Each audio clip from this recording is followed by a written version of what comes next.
My Lords, it is surely a very good thing that the dealings of this chamber are broadcast live, but it does mean that our interactions with one another are witnessed far beyond this place. I wonder, can the noble lady tell the House whether any attempt is made to monitor or record comments from the public in reaction to the broadcast, and if so, what use is made of that feedback?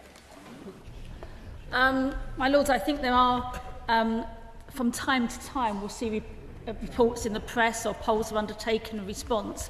One of the ones that struck me most recently was the one that said how little people understood about the work we do in this House. And I think that's incumbent on us all, not just in our behaviour, but in our explanation about what we do. And perhaps we ought to think a little bit more about that, particularly when we're having debates on some of the very specialised reports we do, or the detail of legislation, of how we can broadcast that more widely, so people do understand what goes on in this chamber. My Lords, I am grateful to the noble lady, the Minister, for ensuring this vital debate has been scheduled and for this opportunity to contribute to it. I share with other Lords in expressing gratitude to Sir Brian for his comprehensive report and in expressing deep sorrow at the distress suffered by the infected and affected alike, in many cases ongoing. I simply want to touch very briefly this afternoon on three particular matters: candour, culture and compensation. First, the duty of candour. As the noble Lord has just said, it is sadly true that this particular scandal is part of a regrettable pattern, and I do not believe that we can yet be confident that that pattern is historic. So I welcome the prospect of a law placing a duty of candour on public servants and authorities, but I hope that that law, when it is introduced, will be as ambitious as possible, placing as much responsibility as possible on every citizen, not only those in the public sector, to be candid about failure, especially over a duty of care. Can the noble lady, the Minister, tell us if the government has considered the widest possible application of a duty of candour? Second, the issue of culture. The Enquiry report identifies the need to address, and I quote, the unacceptable defensive culture prevalent across too much of the public sector. It recommends that government must be proactive in calling inquiries. Never again, it says, must campaigners have to wait for decades for an official independent investigation to take place. Yeah. But as the Bishop of Sheffield, I'm bound to note that an overly defensive culture has thus far inhibited a comprehensive inquiry into events at Orgreave in 1984. If the government aspires to be proactive in calling for inquiries, I suggest there is an opportunity right there. Would the noble lady, the Minister, be prepared to comment? And thirdly, compensation. After having waited decades for justice, the infected and the affected are now in many cases still being made to wait for the full implementation of the compensation scheme. This is just wrong. When an inquiry is published as damning as this one, it is surely an overriding priority for compensation to be both generous and prompt, and we are failing in that regard right now. It is a legal maxim that justice delayed is justice denied, and it presumably follows that compensation delayed is compensation denied. Please could the noble lady, the Minister, assure the House that due compensation will be paid without significant further delay. My Lords, we would welcome it on these benches if humanist wedding ceremonies were given legal status, but the recommendations of the Law Commission go beyond that and would create a free market celebrant-based approach to the wedding industry. I gather Humanists UK share our concern that such a move could undermine the solemn nature of marriage, which is never a trivial transaction. Given this unlikely alliance between the Lord's Spiritual on the one hand and Humanists UK on the other, can the noble Lord the Minister confirm that the government will not enact the recommendations of the Law Commission without considering carefully the impact of a further commercialisation of weddings? So I thank the noble Lord for that question. I think he makes the point very well. I've had the phrase free market approach told to me. I've also heard people speaking about the privatisation of weddings, which would not be approached. That is indeed the reason that we want to look at this question in the round, and that's what we intend to do. My Lords, according to data published by the Education Policy Institute, disadvantaged learners in Yorkshire and the Humber are typically 21.4 months behind their more advantaged learners by the end of secondary school, as opposed to a disadvantage gap of half the size, just 10.4 months in London. Can the Minister please tell the House what steps the government will take to reduce such perniciously stubborn regional inequalities in educational outcomes?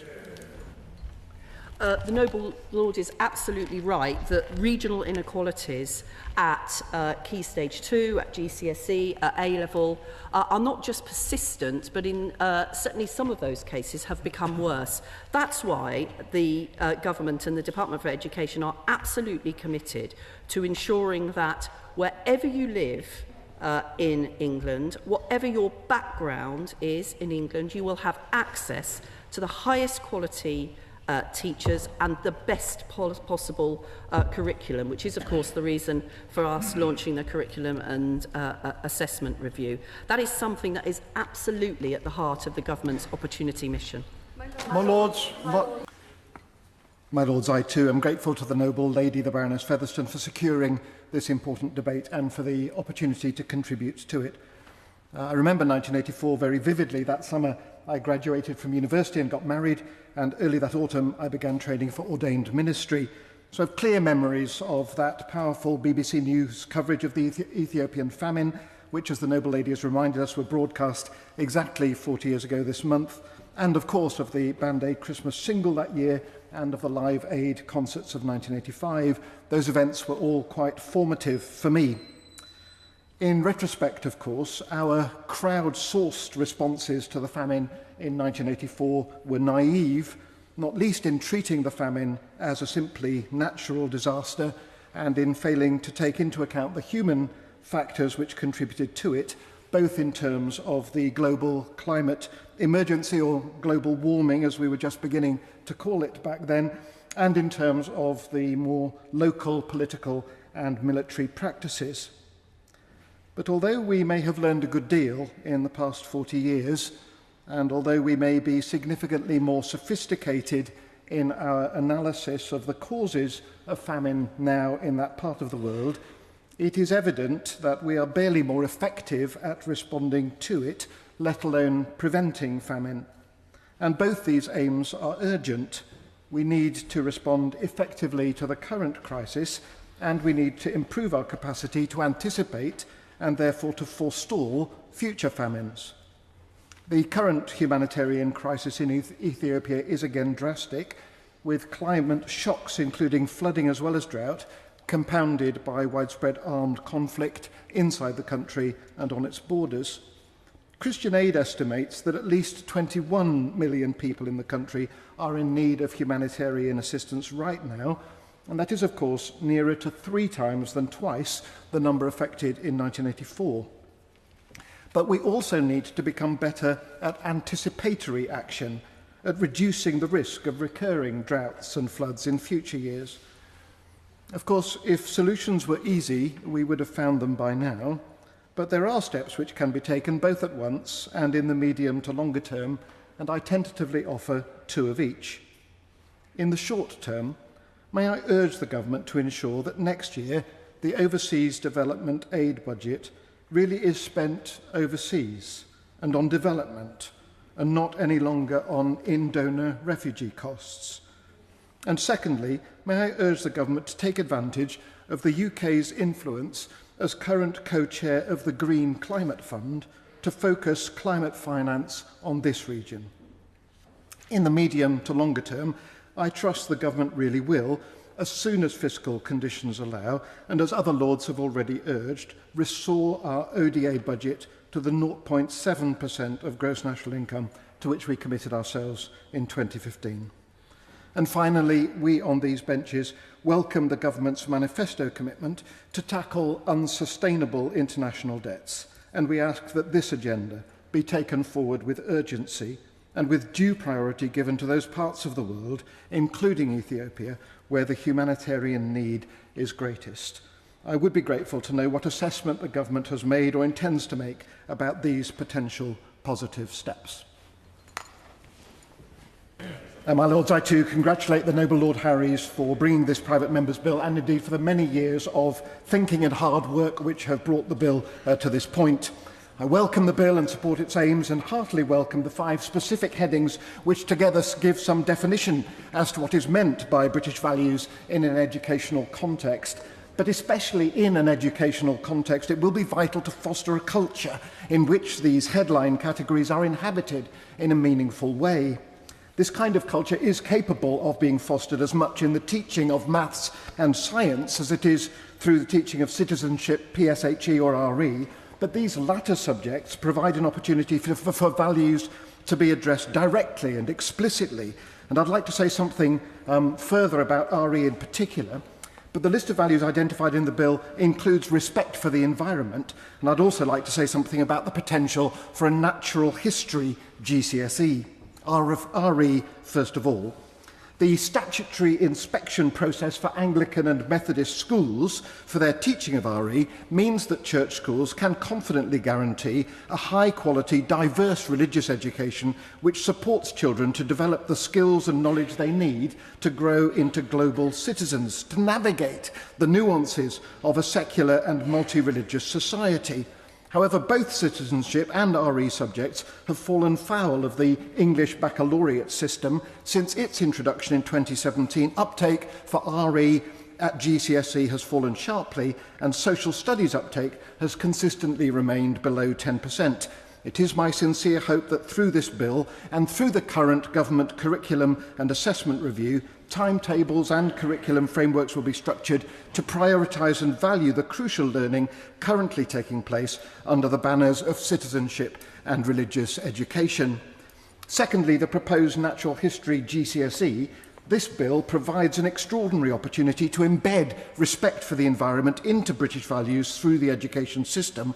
Wisely applied, this could ensure that young people are taught about the climate and nature issues consistently and systematically, rather than as part of discrete subject areas such as geography and science. The Bishop of Norwich, lead bishop for the environment, assures me that the natural history GCSE has gone through the required iterations and is ready, but that the launch of this new GCSE has been delayed without explanation. I would be grateful for some clarification from the noble lady, the Minister, as to what problem, if any, there is in launching this new pathway. My Lords, I support this bill and hope that it will give renewed purpose to the teaching in our schools of RE and citizenship on the one hand and natural history on the other, while also recognising that the 5 headline areas identified in the bill will only ever be headings unless we foster the culture in which they can be truly inhabited and lived out. The noble Baroness Hamway for bringing forward this important bill, and I acknowledge the work of other noble lords on similar bills in the past. The sustained interest in a bill of this kind should tell us something, namely that the current route to family reunion is unduly restrictive and prohibitive. Government data shows that in 2023 there were over 7,000 unaccompanied asylum-seeking children in the care of local authorities in the UK, 141 of them in the communities I serve as Bishop in Doncaster, Rotherham and Sheffield. Despite the best efforts of dedicated professionals and public agencies, the care system is simply not the right place to house children, least of all children seeking asylum. It is deeply regrettable that so many are in care when they have family members only too willing to come and look after them if the family reunion routes only made that possible. And these are just the children we know about, just the children on the books, as it were. The risk that unaccompanied children go missing outside the legal process, as the noble Baroness Butlershos has just reminded us, and may fall into the hands of exploitative gangs are horrendous and simply unacceptable. Of course, borders need to be managed. The strains on host communities are real. We should not minimise or overlook them. Resources are needed to help host communities and incomers to live in dignity side by side and to integrate well. But the reality is that families can be separated on their journeys to safety, and we strengthen communities when we strengthen families. In July this year, the government allowed children who were separated from their parents during the evacuation from Kabul in August 2021 to apply to have their parents join them in the UK. The last government deserves credit for that. Could I ask the Noble Lord the Minister if the government will afford that same right to children from other countries? I very much support this bill and hope it will make good progress through the legislative process.